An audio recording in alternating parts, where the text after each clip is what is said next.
Assalamualaikum warahmatullahi wabarakatuh. Perkenalkan, nama saya Maisha Puspitasari dengan NIM 211013132006.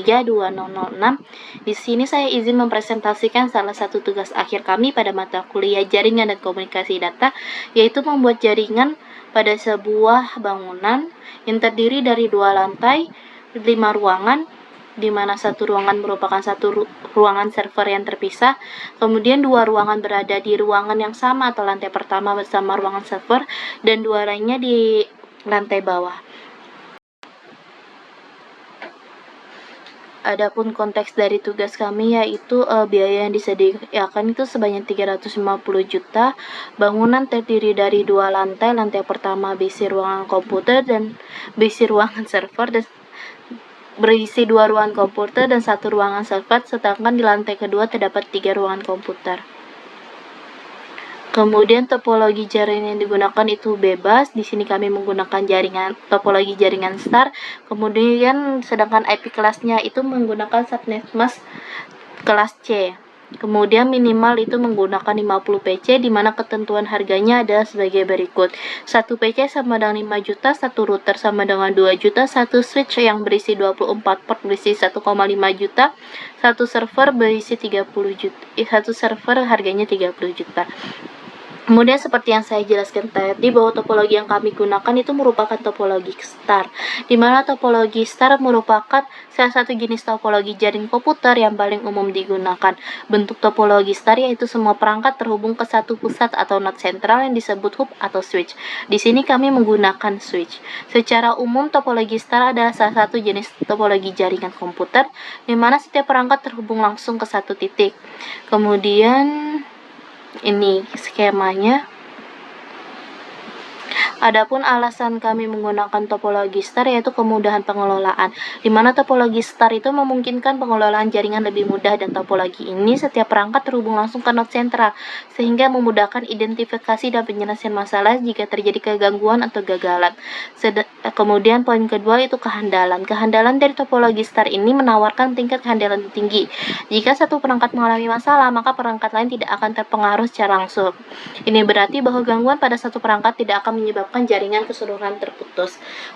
Ketiga yaitu skalabilitas. Topologi star juga memungkinkan penambahan dan penggantian perangkat dengan mudah. Jika ada kebutuhan untuk menambahkan perangkat baru ke jaringan, cukup menghubungkan ke node sentral. Ini memberikan fleksibilitas dan kemampuan untuk mengembangkan jaringan sesuai dengan kebutuhan. Kemudian ini merupakan rincian dari perangkat jaringan yang kami gunakan. Kemudian ini cara mengkonfigurasinya pada server, di mana kami menggunakan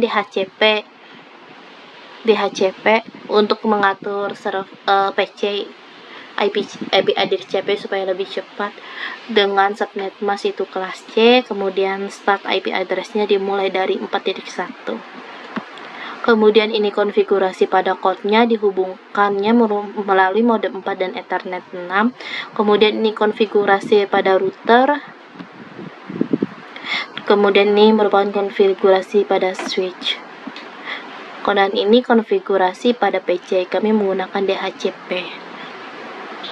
Kemudian ini skema pengalamatan IP yang telah kami gunakan, di mana pada lantai pertama, ruangan pertama itu terdapat 16 PC dengan default gateway atau IP gateway-nya itu 192.168.1.1, sedangkan IP address PC-nya itu dimulai dari 1.2 sampai dengan 1.17.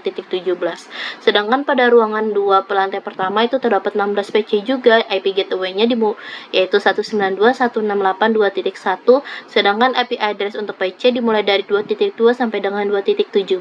Sedangkan pada lantai kedua itu ada ruangan 1, yaitu jumlah PC-nya ada sebanyak 10, default IP gateway-nya itu 192.168.3.1, sedangkan IP address-nya itu dimulai dari 3.2 sampai dengan 3.11.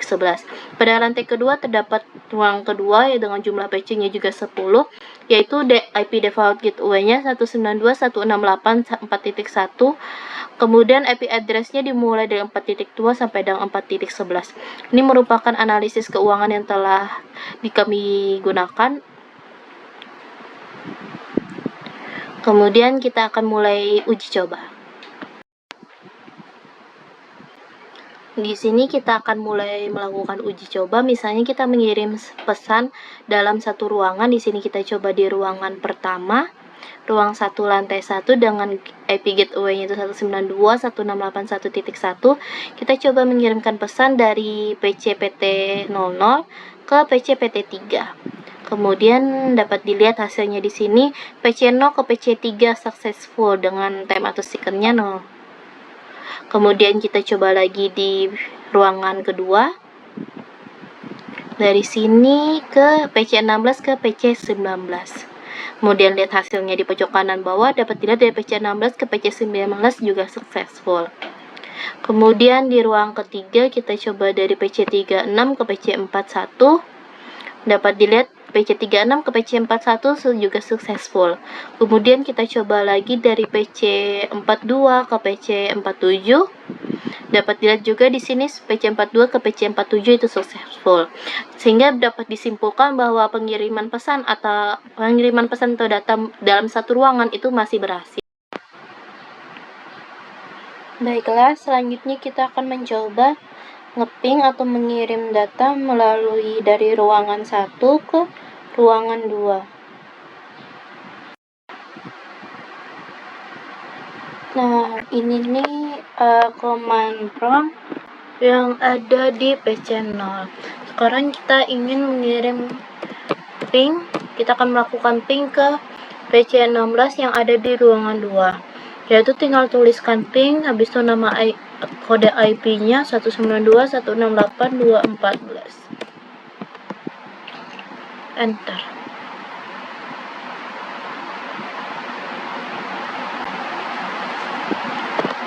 Nah, dapat dilihat ini bahwa dia tuh masih ada request timeout-nya. Jadi mari kita coba sekali lagi. Nah, bisa dilihat pada perbedaannya bahwa yang pertama itu masih ada 25% loss, sedangkan yang kedua sudah 0% loss. Jadi bisa dikatakan bahwa dari ruangan pertama ke ruangan 2 sudah berhasil. Ini bisa dilihat bahwa router di ruangan 2 itu udah mati. Jadi kita akan coba ngeping dari PC 0 ini lagi. Dari PC 0 ini ke ruangan 3 PC 32, yaitu IP address-nya 192.168.3.6. Kita coba. Nah, kita coba ping ke ruangan 3 yaitu 192.168.3.6. Ini dengan keadaan router yang mati tadi. Router di ruangan 2. Nah, bisa dilihat bahwa rata-rata langkah pertama itu pasti 25% loss. Tapi kalau misalnya kita coba sekali lagi itu langsung berhasil. Ini 0% loss. Sehingga bisa dikatakan walaupun ketika salah satu router itu mati, itu tuh nggak akan mengganggu pengiriman data di antara ruangan lainnya. Baiklah, sekian video demonstrasi dari saya. Salah hilaf mohon dimaafkan. Wabillahi taufiq wal hidayah. Wassalamualaikum warahmatullahi wabarakatuh.